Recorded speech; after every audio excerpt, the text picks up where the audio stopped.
Diamond Dash. Hello there gorgeous gamers and welcome back to Pure Play TV, and in this one we're having a first look at Knockout City, the new dodgeball style game coming from EA of all places. Is it any good? Should you be keeping this on your watch list for when it releases? Maybe. Watch this video and see what you think. Let's get to it. The competitive gaming genre is saturated with one-hit wonders, which are here today and gone tomorrow. It's crucial not to just stand out from the crowd, but to have some form of long-term jeopardy behind it. If not, they run the risk of having today's hot news turning into tomorrow's empty ghost server. Knockout City is a team-based multiplayer dodgeball game. You'll duke it out in the futuristic metropolitan streets to become the ultimate brawler around the block. Within a few moments of jumping into a game, I was instantly intrigued with its high-octane gameplay and its vibrant surroundings. Dodgeball may not be an Olympic sport, but in this future, it certainly could be. The aim of the game is to snag dodgeballs across the map and hurl them at your enemies to try and diminish your opponent's 2 health icons. There are numerous ways you can throw a ball at your foes, with some of the strikes looking rather awesome to pull off. Different throws will head towards the opponents at different angles and speeds. It's always good to switch up what type of throw you're about to use, as your opponent won't know what to expect next. When both health icons have been destroyed, the foe will be knocked out and then respawned back into the match. You'll have to be careful, as you won't want to be hit by any incoming aggression. If a dodgeball is heading your way and you don't think you can dodge the little bugger, you can attempt to catch the ball being flung at you.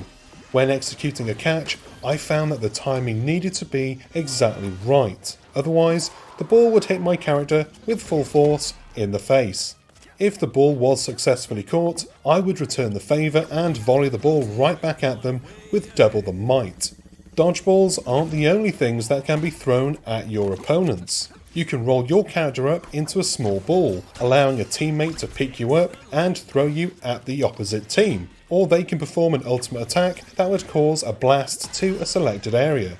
In your hot pursuits for victory, you can use the dash ability. I would often rely on this to trek across the map reasonably fast and bash into my rivals. If I can't have the ball, no one else can. On top of this, every match you enter, you have a high-tech turtle shell on your back that can be used as a glider when jumping from high platforms. This wannabe parachute gives the edge so that you can swoop down onto your competition. The gameplay was rather straightforward and simple enough to pick up, but it's clear to see how a lot of teamwork and tactics could be the difference between winning and losing matches. There were several different dodgeballs available to try out. The main ball, which would always be on every map, was a regular red and white dodgeball. However, there would also be randomised special style dodgeballs that would make a guest appearance in each match. These dodgeballs would have different effects that would keep the dynamics interesting.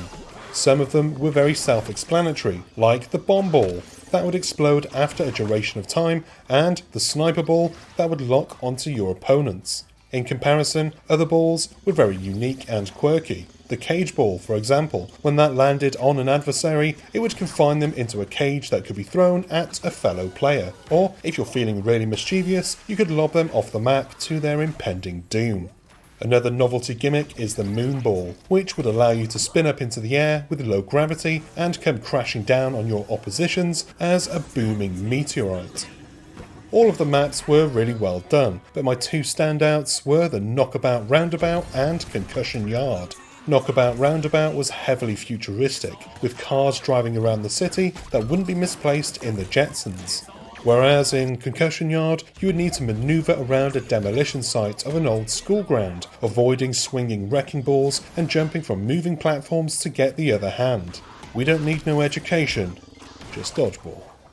There were 3 game modes available to have a scrap up in: Team Knockout, 1v1 Face-Off and Diamond Dash. Team Knockout sets 2 teams of 3 players against each other. Once a team has knocked out the opposing team 10 times, they will be victorious in that round. This is repeated until one team wins 2 rounds. 1v1 Face-Off has a similar formula, but with solo players instead. The last mode was Diamond Dash, and to be entirely honest, I wasn't really fussed about it. Every time a player was downed, diamonds would be dropped. It's then a mad dash by members of either team to grab as many diamonds as they can to win. This, at times, seemed rather unfair, as it was not necessarily the team who got the most KOs that would be the winner. Or maybe I'm just a sore loser, whatever. Did Knockout City play like a champion, or will it inevitably be sidelined?